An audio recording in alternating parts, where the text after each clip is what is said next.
There has been more joyful dancing on the streets of Israel and Gaza, celebrating the peace deal that has now been signed off by Israel's cabinet. Celebrations had been going on for around 24 hours when the sign-off came.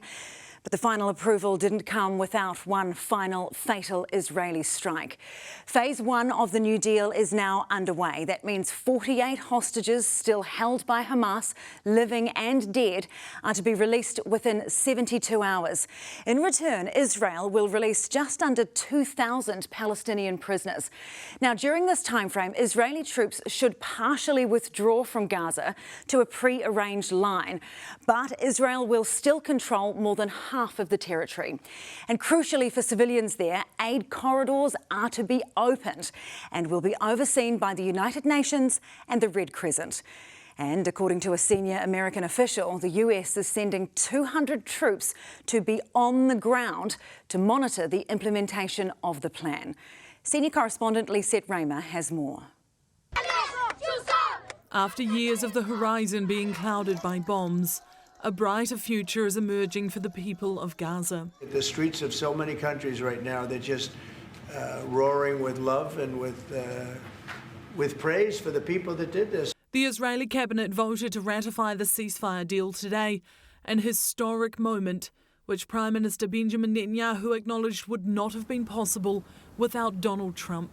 You put in your brains and your hearts, and we know that it's for the benefit of Israel and the United States, for the benefit of decent people everywhere. The US president's son-in-law, Jared Kushner, attended the Israeli cabinet vote. This all would not have been possible without the bravery of the IDF and the soldiers. He and Trump's special envoy returned effusive praise to Netanyahu, a man the International Criminal Court has charged with war crimes. My president believes it. He believes that Prime Minister Netanyahu made some very, very difficult calls, and lesser people would not have made those calls. Even today, as peace dawned, the decisions of life and death continued. The IDF claiming to have struck a Hamas terrorist cell in the final hours before the ceasefire. This little boy, pulled from the rubble, survived, but at least 30 others did not. The deal is a fragile one. Trump's 20-point plan is littered with unresolved issues. In particular, point 13, the demilitarization of Gaza. Point 16, Israel pledging not to occupy or annex Gaza. And point 9, that Gaza will be led by a temporary transitional government headed up by the US President and former UK Prime Minister Tony Blair. There is, of course, questions of Tony Blair's credibility lingering on from his role and his leadership leading to the 2003 invasion of Iraq. But the desire for a permanent end to the suffering appears universal. A Hamas leader revealing today they accepted the deal based on assurances from America that this war will now be over for good. People want to see this work. It's going to work. It's absolutely going to work. A multinational force of around 200 troops will be on the ground to help ensure that, monitoring the ceasefire and facilitating the flow of humanitarian aid. 170,000 metric tons, food, medicine and other supplies are in place. Phase 1 will see aid enter and Israeli hostages exit.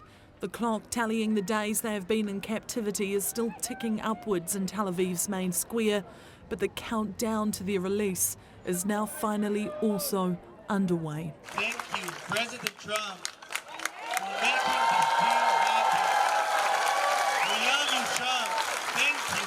The President of Peace, no longer just self-dubbed, awarded that honour by many on both sides of this conflict today. I'm screaming for happiness, absolutely happiness.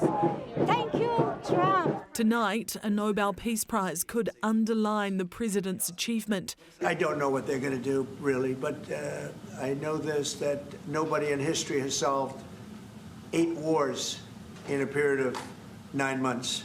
It is those who have endured the horrors of this war, though, who are most deserving, not just of a gold medal, but of the ultimate peace prize. freedom to live without the constant threat of death.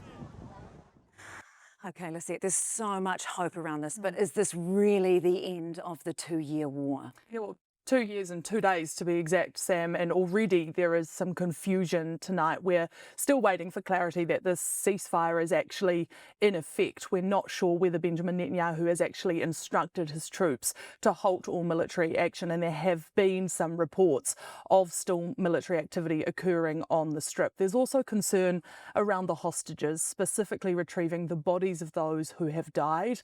All 48 living and dead are expected to be returned by Monday to those in Israel, and we're understanding that the Red Cross has been instructed to work very closely with Hamas to try and locate and retrieve the remains of those who have passed away. There are some real fears that that could derail this deal. Donald Trump has been invited to Israel this weekend to oversee the witnessing of the actual deal and help ensure things run smoothly over the next couple of days. And of course, also those troops are on their way, Sam.